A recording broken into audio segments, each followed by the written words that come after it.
Hello and welcome back to Space Marine 2112 here. We're going to be doing a Genesis album ranking tonight. I felt, let's go back to some more prog stuff. This has been one of my favorite bands for a while. I started actually, yeah, my dad kind of only knew about the more poppier Genesis albums. I'd say anything from Duke onward is what I was introduced to as a child, and then as I got older and got into more kind of proggier interest and went through Spotify, I found out about their other stuff, and I'm like, well, dang, I've been missing out.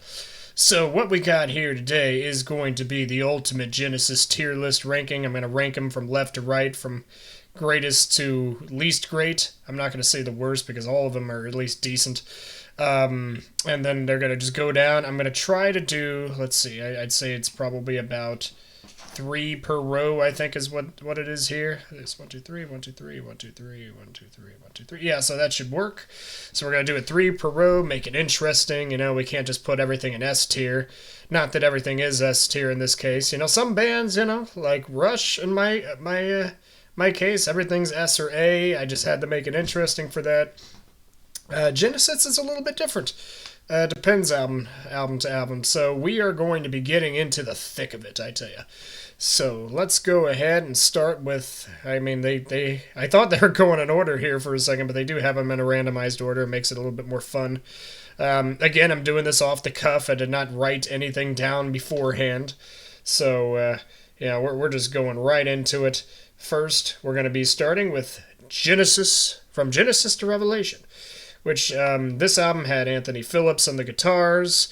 You had who was on the drums? I actually have forgotten. Some drummer that's kind of been forgotten. He's not bad. Whoever's the drummer on these first two albums, I think there's two of them actually.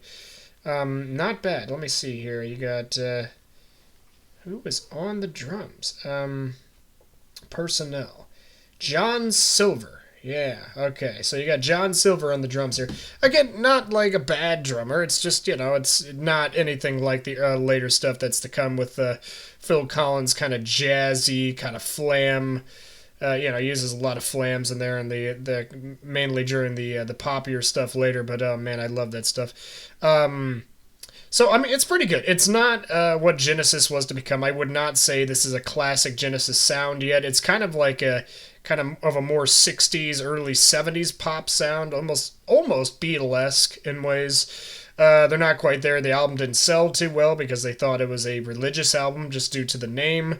I know in the Radio Shacks that I used to go to as a kid, this album was still sometimes put in the religious section. And I saw it even though I didn't really think of it as a Genesis album at the time because, who am I to really know much about this band? Really, the only album I knew about was their self-titled at that point, but, when Radio Shacks were still a thing. But anyway, it's a decent album. It's not really Genesis to me. I mean, it is Genesis, but it doesn't really sound like classic Genesis. They hadn't found their style really yet. There's a little tiny section of Twilight Alehouse, I think, in the song "The Serpent." It's like the very beginning of that song, so that's kind of an interesting little tidbit there. But in general, this is probably going to go towards the bottom. Sorry to say. But the next album. Genesis Trespass. Man, I tell you, this album is pretty darn good. They have not yet found their official footing yet. I'm still trying to. Who was the drummer on this album? Maybe. Yeah, here we go. Wikipedia to the rescue as usual.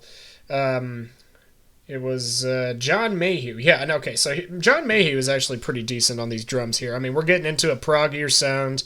You got songs like The Knife. And gosh dang, I'm forgetting the names now. This is what happens when I try recording. I'm never gonna be a popular YouTuber. Let's be honest. I'm just doing this for the fun of it. So I'm never gonna be very good at like speaking to people and doing everything I'm supposed to here. I'm doing these album rankings for fun, and so people can kind of discuss it and have a good time. I'm not trying to be an entertainer here. I'm a software engineer, for God's sake. I try to get as far away from talking to people as possible. So here I am. Okay, Stagnation, great song. I actually think Looking for Someone, White Mountain, I mean, really, every single song on this album is great. Dusk is more kind of pastoral, doesn't really have a lot of drums, which as a drummer, I never really was that crazy about that song, but even that song's good. I mean, you listen to it, and it's just a pleasant song. Um, Now, personally, because I started out as kind of a later Genesis poppy Phil Collins voice fan, I'm not as crazy about Peter Gabriel's voice, which I still think his voice is good. I just never was drawn to it as much as Phil Collins, and that's just a personal bias from having started with their later itinerary rather than their earlier stuff. So I can't really fault it for that. I still think the album's a great album. It's definitely going to be higher than the first one. We'll see how it pairs up later against other albums, but right now I think that this is looking pretty decent. It might even move up to B because I mean really every song on here is pretty good. It's just not as refined as their later stuff. I mean you don't have Steve Hackett, who I've seen like 3 or 4 times live now, and he's always been great. Or Phil Collins on the drums, but we'll get to those later. Okay, so Abacab. Okay, this album is very interesting to me because I think if they would have included some of the B sides on here, like if they had the entire Dodo Lurker suite with like Submarine and Nama Nama Nu or whatever the hell that song is, I think it's actually pretty good. Um, and they had they actually obviously had Paper Late and all that from Three Sides Live that was recorded at this time. I actually really like pretty much all the B sides on this. You Might Recall's another one I think, or unless is You Might Recall on there. No, that's No Reply at all.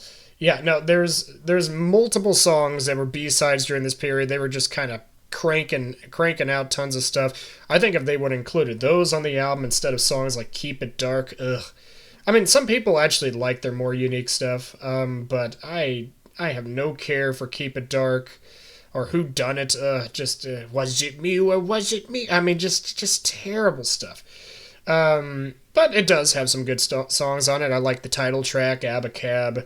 No Reply at All is great. Again, Dodo Lurker, I kind of developed an appreciation for that over time. I think it would have been better as an entire 4-song suite like they were originally intending it, but they thought that'd be too proggy. And I'm like, come on, don't lose your prog roots that easily. But that's what happened there. I actually like Man on a Corner. Some people give that song crap from the other. I watch a lot of these album tier lists just because I'm interested in what other people say. And a lot of people don't like this, like most of the songs on this album. Like It or Not is a okay, pretty decent song. Another Record is okay. Again, this album is a turning point from Duke to what would come next, which is their self-titled. So I'd say they're going from their last truly kind of progressive album into the more poppy stuff. Not to say that like Domino and those are not proggy songs, but they got that pop sound to them. Abacab is decent, but looking at what's to come, I still got to put it towards the bottom. So I'm going to put it here for now. Again, if they put the B-sides on here, I think it would have been a better album, and replaced some of those songs that, people like were booing them in the concerts because they were, they were not down for these newer songs like Keep It Dark and Who Done It. But, I mean, everyone goes through phases, so I'm not going to fault them on that. Gotta experiment sometimes. I mean, if Rush didn't go out and do 2112, I mean, who knows? They could have just died right there. They wouldn't have gone anywhere. But 2112, they risked it, and hey, it worked out for them. So, I mean, gotta try some things. Okay. Self-titled, again, this was the first album I ever heard by Genesis. Oh, I have a cat here, by the way, and he's trying to step on the keyboard, so I'm gonna try to keep him away here. He's getting a little nosy. His name is Milo. He's very cute. He's going to help me try to rank these albums. All right. So you got the self-titled, which I think pretty much every song on the self-titled is good. Mama, obviously, one of their more well-known songs. I think it's great with this little snarly laugh and like when the drums come in eventually with those flams. It's just, especially the live recording, so good. I finally got to see them on their final tour. I thought that they were never going to come back, but yeah, they finally came back. I mean, Phil Collins was not on the drums. He was sitting, which was kind of depressing to see. But I tell you what, his son, excellent on those drums. So I still thought it was a great concert. Phil Collins, from everything he's been through, I think he still sounded really good. But Mama was one of the songs that they played. It was one of the first songs that they played, one of the first 3. Great song. That's All, great song. And then the Home by the Sea and second Home by the Sea, that was the first song I actually had really gotten into by Genesis, and that's kind of a more proggy song. So that, I mean, I can see why I got into it. Home by the Sea, I used to listen to that on repeat all the time. For some reason, I had an obsession on it when I was like 7 or 8 years old. I don't know what my deal was, but man, I tell you what, that's a great song. Illegal Alien, it's definitely a little outdated now. It's still a fun song, and there's like a part in the middle that it like really gets going there for a second. I'm like, okay, that like there's an instrumental section that sounds really cool. But you know, it's only an okay song, I would say. Taking It All Too Hard is great, just a job to do. Silver Rainbow is probably one of the better songs on the album, but it's never played. It wasn't a hit. And then It's Gonna Get Better. I use that song all the time, like whenever, there's hard times in life. I mean, yes, I am a Christian, and so I play a lot of Christian type stuff whenever I'm kind of down in life as well. But for some reason, Genesis It's Gonna Get Better also is on that particular playlist. So I don't know. This album, every single song except for maybe Illegal Alien just hits me where I live. I really like it. It is not nearly as proggy as their early stuff, but it's always been very good for me. So I'm going to put that in A for now, and we'll see kind of where that falls later on. Then we get to Invisible Touch, and this one takes the poppy nature a step farther. But again, I don't mind it. I mean, a lot of people really don't like the album because of some songs like In Too Deep and what are some of the other ones, like Throwing It All Ways, okay, yeah, some of those, anyway. But there's some good stuff on it. Again, Invisible Touch, one of their hits. It's poppy, but you know what? I like it. Tonight, the full version, which they never really play live. I think they played the full thing live like once during one of their tours.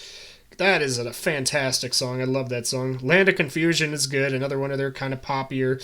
It really drives, though. I do like that song. Even In Too Deep is decent. It's a good kind of mellow pop song. But Anything She Does is kind of along that same line. Domino is kind of progressive. It's just a kind of a poppy progressive, and I've always really liked that song. I like the way they played that in their last tour. Throwing It All Away is great. Or at least decent.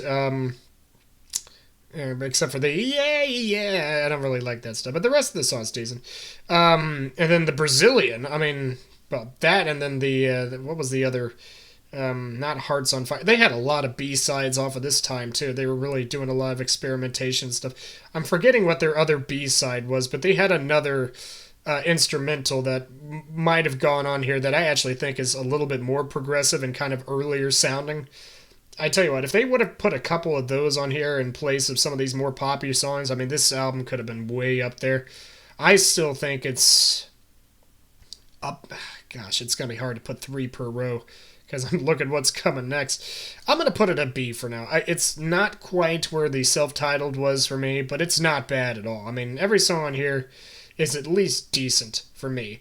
And again, that's a bias. I'm a little bit younger, being 27. Some of the people that grew up with the prog stuff are probably looking at this like, that's absolute crap. I'll tell you what, the album covers are not as cool as they used to be. So this, yeah, I'm going to put it at B for now. I think that's fair.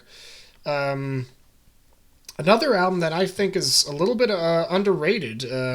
Now, you're going to see where I'm going to put it, though, and you're going to be like, oh, well, that's where I would have put it. But I don't mind it. Again, the album cover, it's a little bit, like, pastoral, like, peaceful-looking-esque. I don't know. I can almost see this on, like, a Christian book or something. It kind of looks like it's uplifting-looking.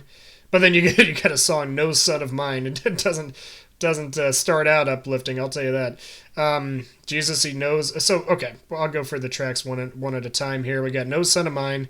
It's a good song. It's kind of a depressing song, though. Jesus He Knows Me. It's kind of a funny, upbeat. And again, I'm not going to say it's a sacrilegious song because some of those tele-Christian, trying to get you to give them money just so they can, like, say they've blessed you or whatever. I get it.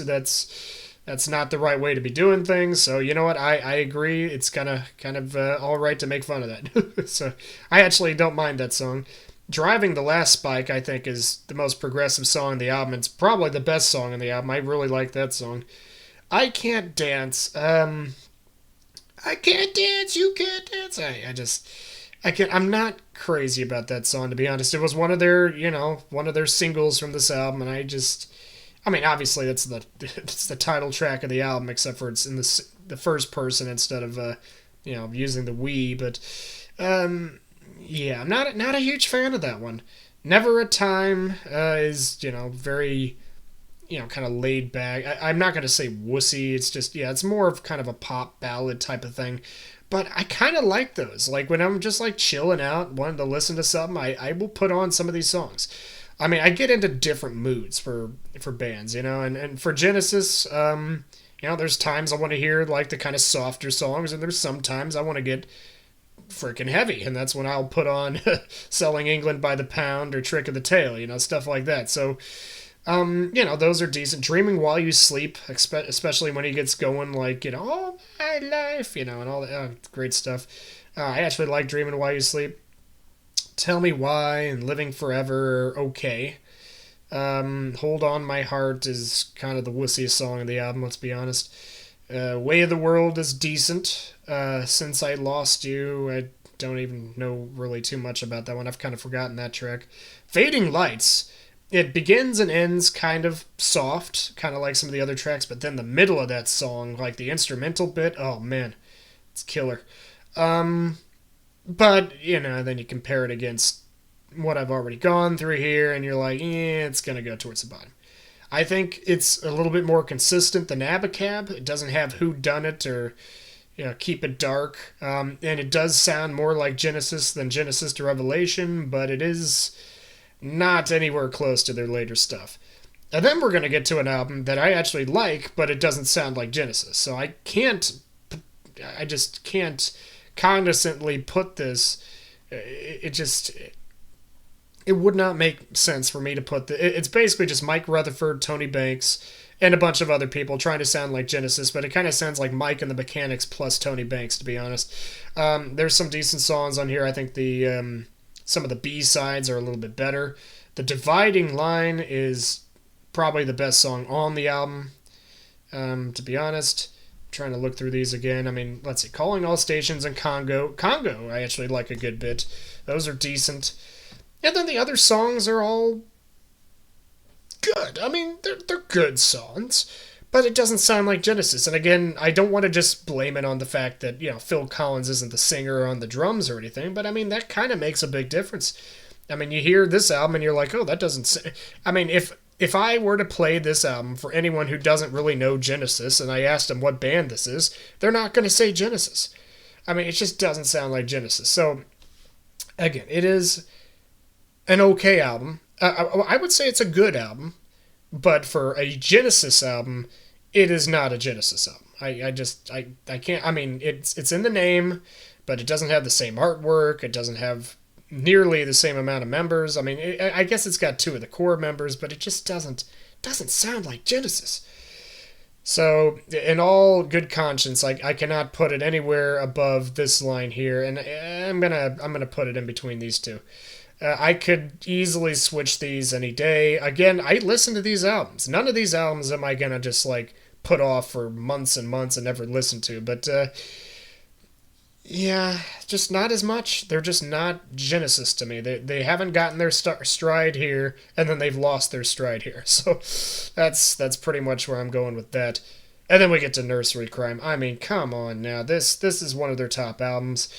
I'd say everything from Nursery Crime all the way to And Then There Were Three is fantastic. And then There Were Three was pretty good too. I actually like the we'll get to that later. I'm not going to get too ahead of myself. Really, everything that's left here is killer in its own right. But I got to rank it somehow, and that's why I think this is fun. Off the cuff, I gotta figure out where the heck I'm going to rank these.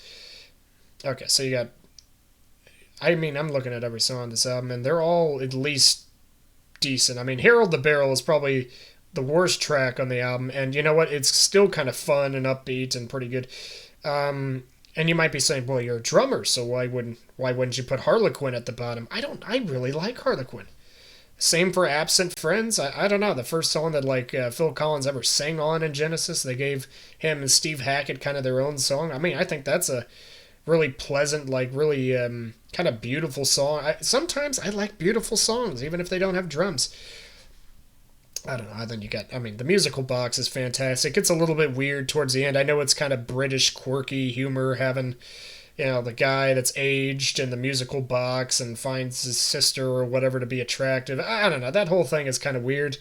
But the beginning of musical box, when like the drumming and everything is just so fast paced and like I mean, it's just, or well, actually, what I did there kind of sounded more like um, selling England by the pound. What was that song that I'm thinking of? The first one, Dancing in the Moonlit Night. But um, you know what I mean. It's very fast paced and just really good. Okay, then yeah, Return of the Giant Hogweed is one of my favorite songs by them. Fountain of Salmacis is also up there. Seven Stones is pretty good. I mean, I just, there's nothing on here that's bad. They're starting to really get into their groove here. They finally got all their key members, and they're just going headlong into it. So I gotta put this at least above Invisible Touch. Invisible Touch might be moved down here pretty soon, actually. As a matter of fact, I'm going to just anticipate that. And again, I love Invisible Touch, but I just, what's coming up here, I might even move this down. Who knows? This is going to be a very difficult list for me because they're all such good albums. Because then we're getting the Foxtrot. And Foxtrot is its own set of wonders here. I mean, you got Watcher of the Skies, which is just a killer piece. Timetable's pretty decent. Get 'em Out by Friday's really good. Can Utility and the Coastliners I've always liked a lot. Horizons is a Steve Hackett solo that leads into Supper's Ready. So I don't really have that on my playlist per se because it is just a guitar solo. But if you want to listen to Supper's Ready, I usually listen to Horizons leading into it. And then you got Supper's Ready, which might be one of their best songs. I mean, it's just so, it's still got all the quirkiness, but I mean, there's just so many sections. And they're all so cool and different. And I mean, that's prog to a point right there. So I gotta, I mean, this is gonna go probably to S. Well, if we're only doing three a row, we're going to see how this works out. There's going to be a lot of shifting around. I'm not going to do like the Wheel of Prague thing where like where it stands is where it stands. We'll move it around as I kind of see where these things get put. Make it more fun here, but okay. Then you got Selling England, which I mean, now look. I'm a little bit different than some people. I do not like the Battle of Epping Forest. It's a little weird. Okay, I mean, there's parts of that song instrumentally great. It's, yeah, but a lot of Peter Gabriel's storytelling and everything at this time to me just doesn't quite hit. That being said, every other song in this album besides Battle of Epping Forest is just freaking amazing. You got Dancing in the Moonlit Night, which I don't know why they don't play that more. That's one of my favorite songs. I Know What I Like, which I actually like the original version better. They made it a little bit too poppy when they play it live, but it's still a fun song. Furt the Fifth, probably top 3 Genesis song there. You got More Fool Me, which is another kind of Steve Hackett and Phil Collins singing type song. I love that song. After the Ordeal's just great as well. The Cinema Show by man. The second, like I say, the last 2/3 of the song are instrumentally just amazing, and then even the first part of the song is great. So that's one of my favorites as well. Isle of Plenty is great. It kind of brings back some of the motifs from Dancing with the Moonlit Night, and it comes right off a Cinema Show. It's a fantastic song. Yeah, so this is always going to be one of my top 3 Genesis albums. But because of Battle of Epping Forest, which some people like that song, and so they might put it as their number 1. Because of that, I gotta put it down a little bit. And to be honest, when I'm looking at Foxtrot and this, they're very similar to me. More songs on this, but is the whole album as if I were to listen to the whole album through, I can listen to this thing all the way through. This one, I'm going to try to skip Battle of Epping Forest. So I almost want to put Foxtrot above this, which is difficult because this is still a killer album. And I think actually, for only doing 3 a row, Trick of the Tail is my favorite album by far. So I got to anticipate that. People are going to kill me. Okay. Lamb Lies Down. Okay, so this album, it's again one of their. I mean, it's a double album. It's a huge concept piece. I mean, and almost every single song of this is great too. Some of the songs are a little bit weaker than others. I mean, Cuckoo, Cocoon, and some of their those kind of. I mean, even those are pretty decent. But it's better as a story. This is the only thing that's going to hurt this album for me. I like every single song on it. The second side is a little bit weaker than the first side. And I think that's because they were using earlier material. Like, I think, like, songs like Lily White Lilith and stuff they wrote years earlier, and they were called, like, The Light or something. Um, and I know that, like, as part of the movement, which they were creating during that second album of theirs, I think that was, like, one of the B-sides. I think Anyway and, like, parts of the Lamia and stuff, those were part of it. And I think it even had, like, a earlier demo. I mean, a lot of those came from the earlier pieces, so they're not quite as good as some of their, some of the first side. But I mean, every song is great. The problem is, if I start listening to this album, I gotta listen to like at least a whole suite of songs or like it all the way through.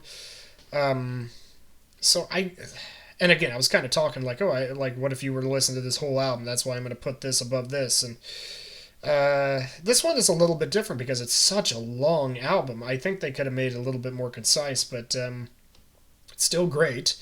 I just, if I'm listening to individual songs, now I'm trying to think about it both ways. If I were to listen to individual songs, this is not the album I'd go for. But if I were to listen to the whole thing, this would probably be towards the top. So I'm going to put it here for now because these two are they're like neck and neck. Jeez. There's just, it's too stacked. There's two, I'm going to have to go around with these. I'm just kind of trying to figure this out, man. I mean, this one's gonna go first.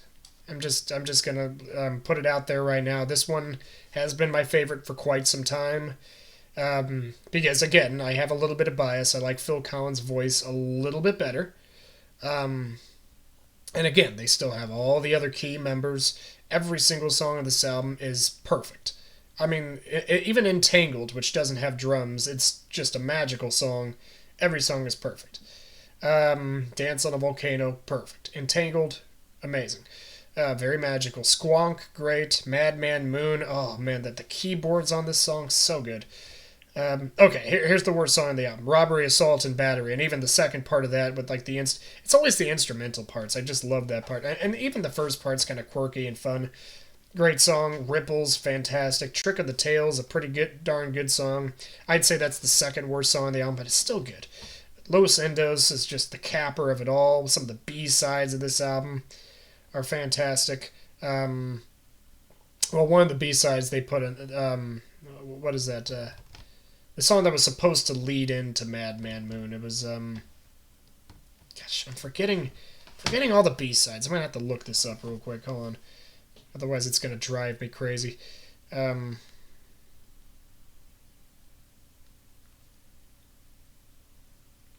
Evidence of Autumn. I'm trying to look up the full list here.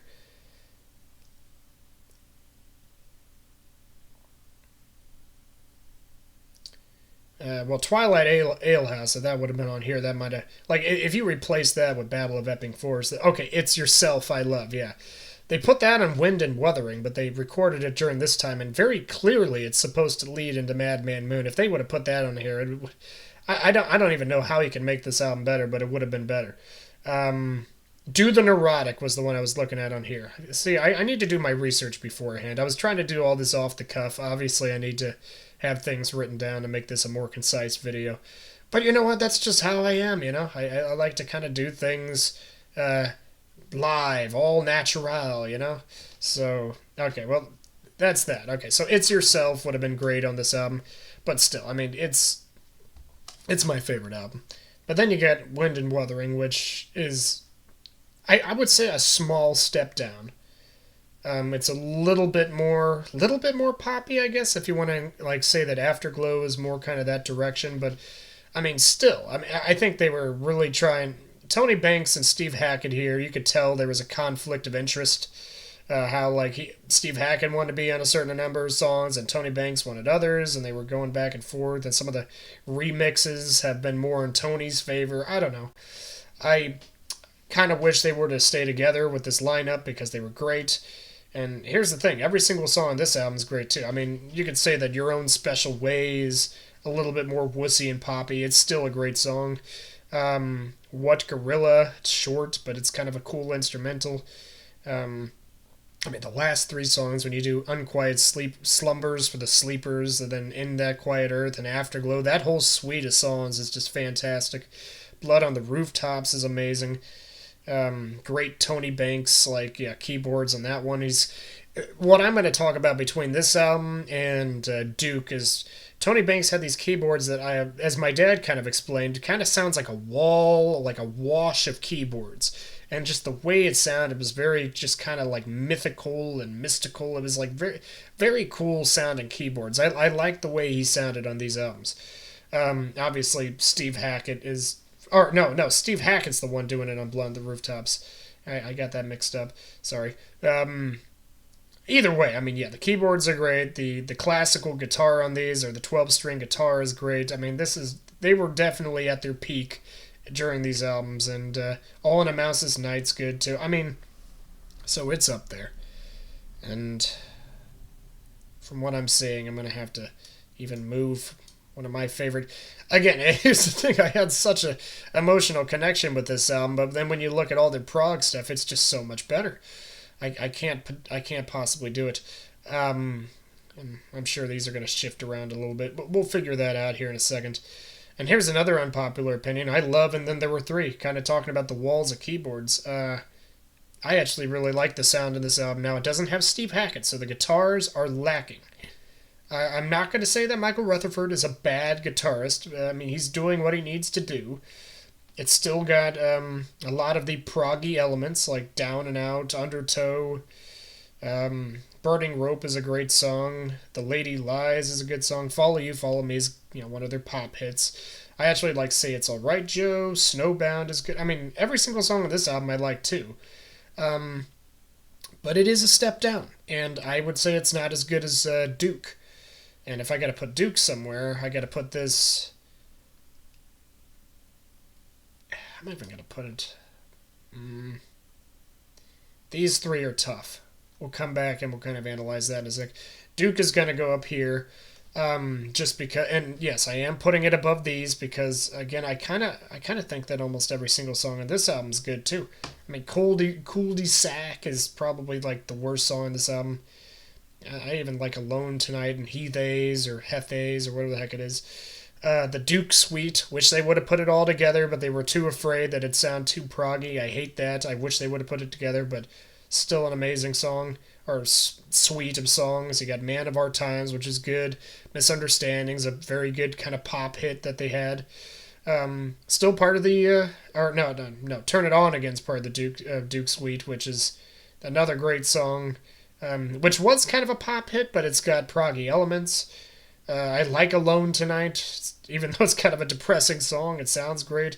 Please Don't Ask was about like Phil Collins losing his first marriage or whatever, but it's a good song. I don't know. I mean, the topic again is kind of depressing, but great song. Um,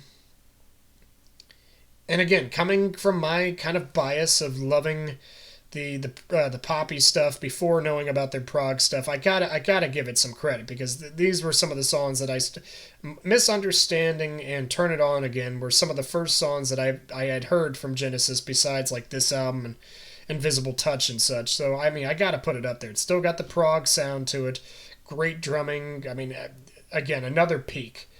Well, really, I think they were in their peak through all these albums. I mean, they're just all great. So I got to put it up here towards the top because there's not really a bad song on this album. But man, I don't know. I don't know if I'm happy with this or not. I could see. If it wasn't for Battle of Epping Forest, this would have probably nudged everything down a peg. But I gotta. I mean, you're talking about S tier albums. Okay. I'm going to come up with a three per row that makes sense here, and I think this might be it.